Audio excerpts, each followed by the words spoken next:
Boa noite, geração eleita. Venho trazer uma palavra para vocês, uma palavra que primeiramente me edificou, uma palavra que eu venho pensando ultimamente nesses dias e venho compartilhar com vocês aquilo que eu aprendi.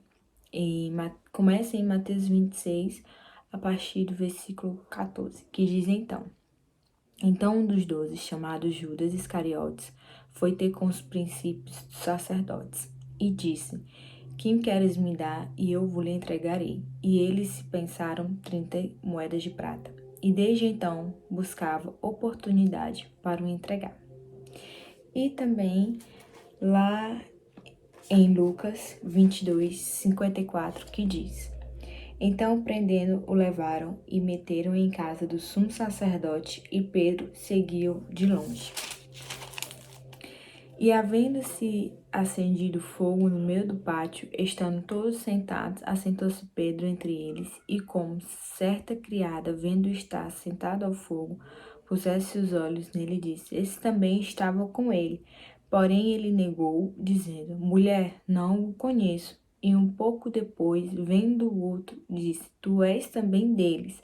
Mas Pedro disse: Homem, não sou eu. E passado quase uma hora, outro afirmava, dizendo: Também este verdadeiramente estava com ele, pois também é galileu. E Pedro disse: Homem, não sei o que dizes. E logo estando ele ainda a falar, cantou o galo.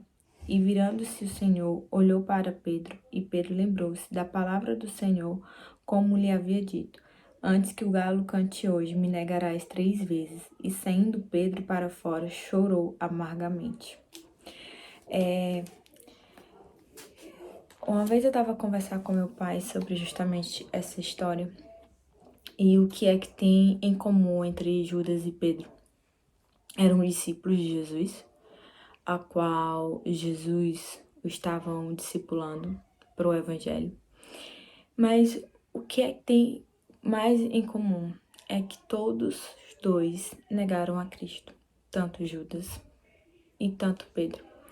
Judas, pelo fato de ter vendido Jesus por simples 30 moedas, e Pedro, pelo fato de ter negado a Cristo, dizer que o não conhecia, com medo de ser atacado, de ser morto de alguma forma, pelo fato de se ele falasse que eram discípulos de Cristo. Mas a verdade é que todos os dois negaram. Todos os dois cometeram o mesmo erro, o mesmo pecado. Mas eu venho pensando que Pedro e Judas tiveram o mesmo ensinamento bíblico. Eles andavam com o mesmo mestre. Não tinha como Jesus ensinar algo para Pedro e ensinar outra coisa para Judas. Todos os dois tiveram os mesmos basicamentos bíblicos. Todos os dois tiveram os mesmos ensinamentos. Todos os dois tiveram o mesmo mestre. E o que é que eu venho pensar? É que nessa situação vai entrar aí o livre-arbítrio. Erramos, pecamos, mas quando queremos ser transformados verdadeiramente por Cristo, é Cristo que transforma? Sim, mas devemos tomar uma atitude, um passo da nossa parte. Eu vejo aí o que muda a história é quando termina e que diz que Pedro chorou amargamente. O amargamente me vem a humilhação, vem a entender o que Pedro fez. Judas, por outrora, quando ele viu o que ele fez, ele tira a própria vida. Ele não se humilha, ele não vai atrás de Cristo para tentar se acertar, para tentar resolver a situação e mostrar quão arrependido ele está.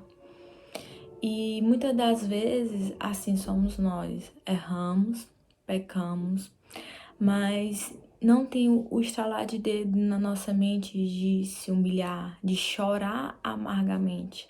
Ficamos abatidos, ficamos tristes, sabemos que o Senhor conhece o nosso coração, sabemos que Ele sabe dos nossos pensamentos, mas é necessário que possamos se humilhar. é necessário que, para que o amor dele entre dentro de nós, ao ponto de vir transformar, ao ponto do amor dele vir nos curar, é necessário que primeiro a gente possa dar esse passo, o passo da humilhação, o passo de reconhecer que sem ele nada somos e reconhecer que erramos.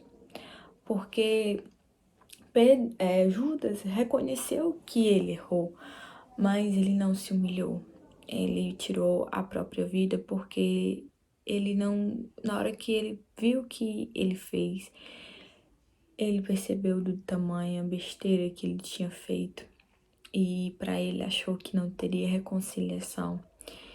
E às vezes tem pessoas, nós se sentimos assim, às vezes pecamos, erramos e nos culpamos, sentimos uma mistura de sentimentos, a qual achamos que não somos mais dignos de ser chamados de filho, como o filho pródigo. Tinha tudo, perdeu tudo, e quando ele volta, ele diz que não é mais digno nem de ser chamado de filho. Ele reconhece tudo aquilo que ele fez, e mesmo assim o seu pai lhe abraça, o seu pai lhe ama, o seu pai lhe dá uma festa porque ele voltou, pelo simples fato de ele ter voltado. E assim é com Cristo. Cristo sabia quem era Judas, sabia quem era Pedro. Jesus já sabia que Pedro iria o negar. Jesus já sabia que Judas iria lhe vender. Já sabia porque Cristo nos conhece. Foi Ele que nos criou, foi Ele que deu a própria vida por nós.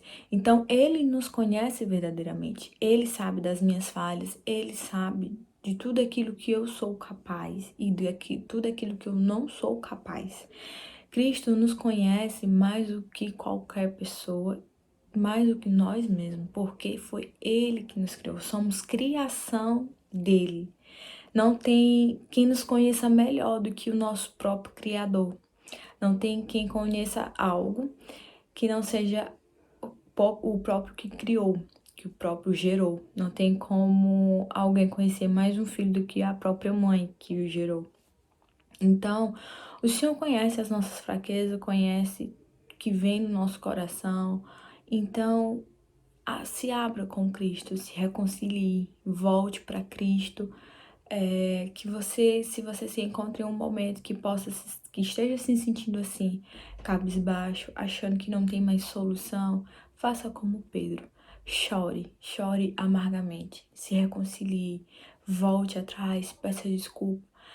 Mostre para Cristo o seu coração contrito, porque é isso que Ele quer. Ele quer que nos voltamos para Ele, que possamos se ajoelhar e possamos reconhecer o nosso eu, possa reconhecer as nossas falhas, as nossas limitações, pedir perdão, pedir a compaixão, a graça, a misericórdia, para que possamos sentir de novo o amor, aquele amor enorme por Cristo que não conseguimos descrever, que só nele e com ele podemos sentir isso. Então, essa é a minha palavra, é que o amor transforma, o amor cura, o amor liberta, mas precisamos primeiramente fazer como Pedro, que não possamos fazer como Judas. Muitas das vezes, a morte de Judas foi carnal, mas às vezes a nossa morte é espiritual. Às vezes, quando olhamos, já estamos sendo religiosos.